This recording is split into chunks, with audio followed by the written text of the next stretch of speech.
ఆయన ఆదియు ఆయనే, అంతము ఆయనే. యెహోవా అంటే మాటకు అర్థం ఏమిటంటే అండి, నిత్యము నిలుచువాడని అర్థం అండి. యెహోవా అన్న మాటకి నిత్యము నిలుచువాడు, నిత్యము కలిగి ఉన్నవాడని అర్థం అండి. ఆయన అప్పుడు ఉన్నాడు, ఇప్పుడు ఉన్నాడు. మరి అటువంటి ఆయనే ఈ భూమి మీదకి యేసయ్య స్వరూపంలో వచ్చాడు.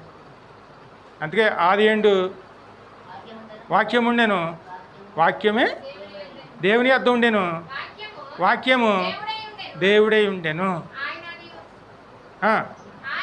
ఆయన ఆది యందు దేవుని యొద్ద ఉండెను, సమస్తమును ఆయన మూలముగానే కలిగి ఉండెను. అన్నీ ఆయన ద్వారానేనండి.